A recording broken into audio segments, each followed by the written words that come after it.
YouTube, how's it going? The Goat House is back with the final draft grades video. We did all divisions. This one is for the NFC West, grading each of these teams, breaking down their drafts in depth. So if you haven't seen the other divisions, please check them out. After this video, we're going to I'm going to rank all the drafts. So we're going to find out who I actually had, who was the winner of the draft, in my opinion, according to my board. So it should be fun. Then we're going to start predicting the upcoming season. For the NFL, we're going to cover the NBA draft as well, so a lot to get to. Before we get started with this, 20K is our subscriber goal. Support's been awesome. We're almost there. Clicking that like button, notification button would help a lot. And then there's our Twitter, bottom right, link in the description as well. Much appreciated if you check us out there. But let's get on to the Cardinals, I guess. Best pick to me was Akeem Butler. I had a second-round grade on him. Some drops were an issue, but I think he made up for it with spectacular catches and then really run after the catch. You don't see a 6'5" receiver that can run a 4.48 too. You just don't see that. I'm willing to take a chance on that guy, and they steal him where they got him in the first pick in the fourth. Worst pick for me was Zach Allen. I'm not a huge fan of Zach Allen. A lot of people, really pretty much everyone's higher on him, much higher on him than they were on him than I was. Can't even talk. But Zach Allen, the problem with him for me was, is he a 4.3 end? Is he a 3.4 end? He's somewhere in between, which doesn't really exist, because for 4.3 end, I don't think he's athletic enough. I don't think he's athletic enough to get to the quarterback in the NFL. He can gain some athleticism, but does that involve, getting more in shape, losing weight? Then does he lose some strength? Why can't he play 3-4 end, in my opinion? I don't think he had the strength. He should have the strength. Sometimes he'll get bullied around by the better, tackles. So his best bet and what will happen here is I think he'll be a 3-4 end for the Cardinals. He'll have to put on some strength to battle those NFL tackles. So we'll see what he does. He had some solid production. Wasn't a huge fan compared to everyone else. Sleeper is Lamont Gaillard, the center/guard from Georgia. They pretty much stole him. Not insane steal, but they got him later than he should have went, and I think he can play right away at a guard or center spot. So, the Cardinals did need, some help on the offensive line. So that's definitely a sleeper guy to look out for. Breaking down the rest of the draft, Kyler Murray, as expected. He wasn't number one on my board, but he fits. It was expected. Byron Murphy's a solid pick there. That's kind of where I had on my board, though. Even though people were surprised he's there in the second round, I really wasn't that surprised. So it's a good pick, just not crazy. Isabella, I thought they took a round too early, but they did take him very late in the second round. So we'll see how he works out there, but he had a solid production. Zach Allen, early third, wasn't a huge fan of it, but not terrible. Akeem Butler in the fourth is an absolute steal. That's an A++ pick right there. Deontay Thompson was an absolute steal. That's an A++ pick right there. He was my number 3 safety, very rangy when the ball's in the air, which is a great thing. Just needs to work on tackling a little bit. They get him around 5, though. Definitely worth it. Another receiver, Keyshawn Johnson, receiver from Fresno State. I liked him around the 6th. There was some good receivers on the board, but can't penalize him for that. They get a solid player. Lamont Gaillard, we talked about. That's a really good 6th-round pick. Joshua Miles, they added tackle from Morgan State, about where he should have went. Michael Dogby, defense on Temple. We expected him 7th round, maybe a little earlier in the 7th round. They get him late, but I really like this pick. I was hoping he went to a 3-4 team to play 3-4 end, which we expect the Cardinals to switch to that. He honestly can beat out Zach Allen for more playing time. He really can. I think he's more ready than Zach Allen is. So, guy to look out for sure. And then Caleb Wilson was the last pick of the draft. An athletic tight end. Solid pick at pick 40 in the 7th round.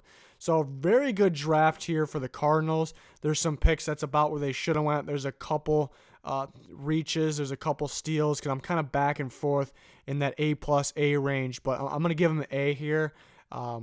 Because there's 2 picks that I really, really like, and they were in a row, and Akeem Butler and Deontay Thompson. Other couple good picks I mentioned. They weren't crazy steals, and they kind of have their reaches here and there. So I like the draft a lot. I gave it an A here, so obviously I think pretty highly of it. We're moving on to the next team. It's the Rams. Rams didn't have a first-round pick. They traded out. Their best pick was Taylor Rapp. He was my number 1 safety, and it really wasn't even close for me. I didn't have too much thinking to do on this one. I really was firm. Taylor Rapp is number 1 safety for me. Instincts, tackling machine, doesn't really miss tackles. He can cover downfield. Seen him play free safety, seen him play center field, seen him play in the box. He really does it all. And people concerned about the speed, not too worried about it. It was 140 at his pro day. He had somewhat of a hamstring issue. It's nothing to worry about.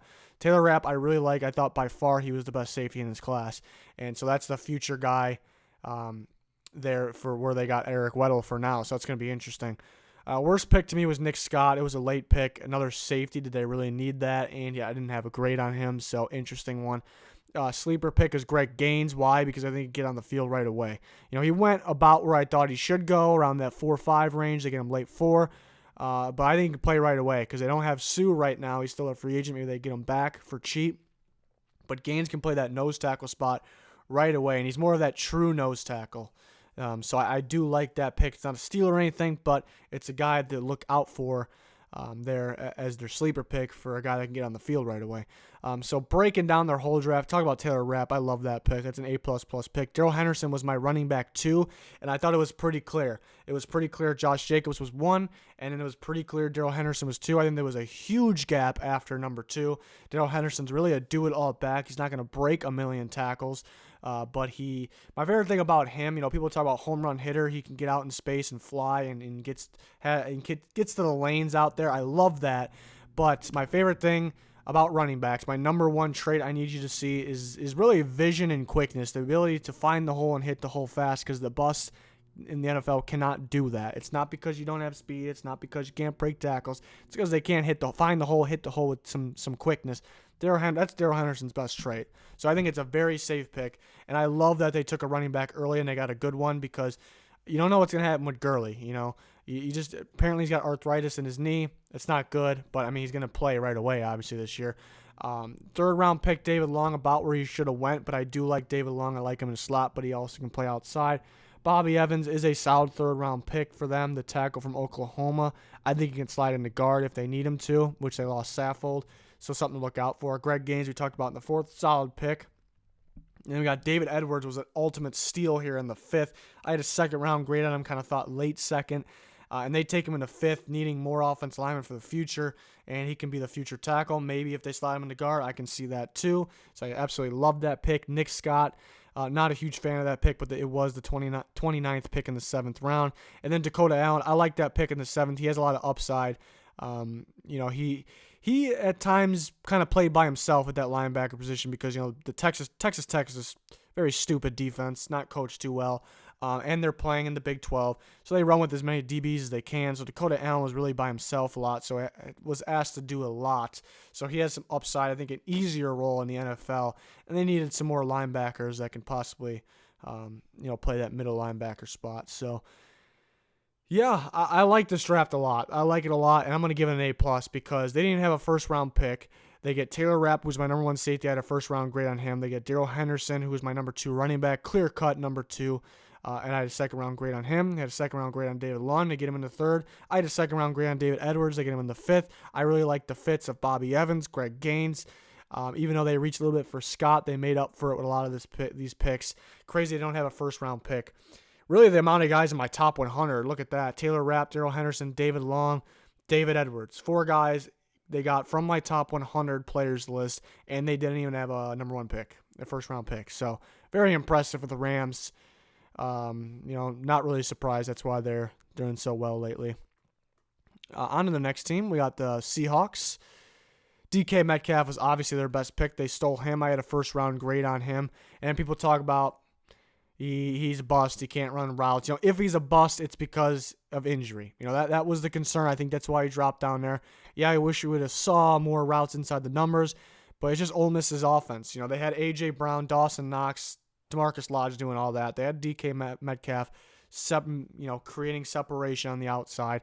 So I believe it's a risk, but I believe he has the ability to do more. It's just staying healthy.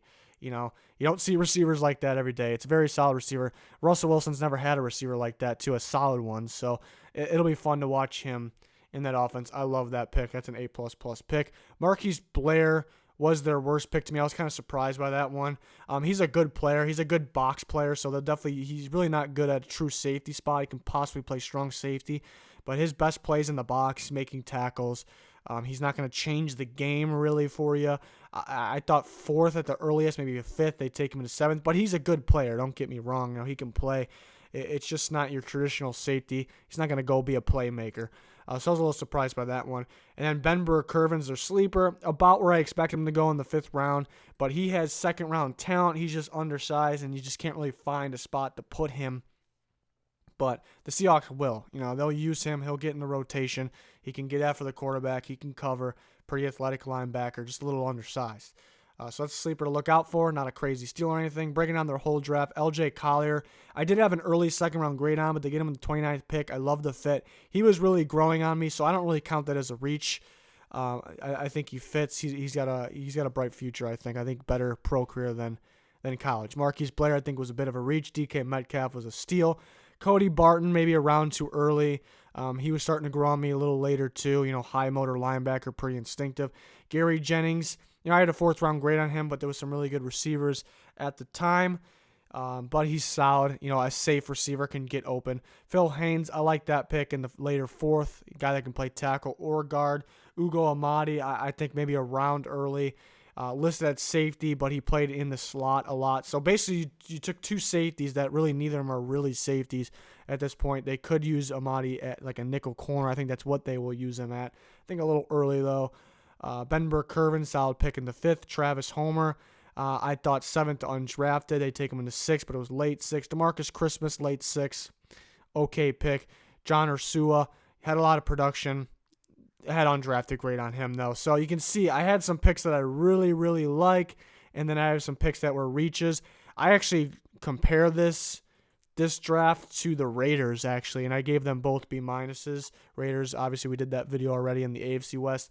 But I think they're a very similar draft. The difference is the Seahawks getting a guy like DK Metcalf. The Raiders didn't have that big-time steal, but here and there, the Raiders got more, players where I thought they should go, but they had some confusing picks at the same time. Pretty similar draft class, in my opinion. We're moving on to the last team of the division. The Niners. The best pick to me was Deebo Samuel. I don't think it was a steal or anything. It's just about where he should have went. And he can be solid for them. They needed a receiver. Worst pick was Mitch Wishnowsky. For me, I was very surprised about the punter in the 4th. That's a no for me. That's just, I don't want to take a kicker. Over the years, you've seen kickers that end up being bust. Taking them too early, I definitely wouldn't drop the punter. I'd try my luck in undrafted free agency. And they take him in the 4th. So one thing, if you take him in the 6th or 7th, you take him in the 4th. I did not like that pick whatsoever. Sleeper, Tim Harris. I like Tim Harris. I think a very safe corner to take because he was very solid. He didn't give up a bunch of catches. Virginia DBs were pretty solid.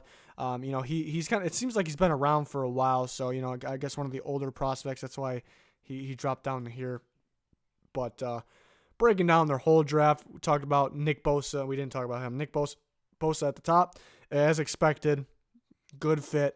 Nothing to jump out of your seat for. It was expected. Deebo Samuel, same thing. Kind of expected that's where he would go in that range. I like Deebo Samuel. Good after the catch. About where we thought he would go. Jalen Hurd, I had a 4th-round grade on him just because it's some risk. He had some injuries here and there, not a whole bunch of experience at receiver. But I do like Jalen Hurd. I like him for his limited time at receiver. He was pretty solid, but I think there's some risk in that pick. The punter, hated that pick.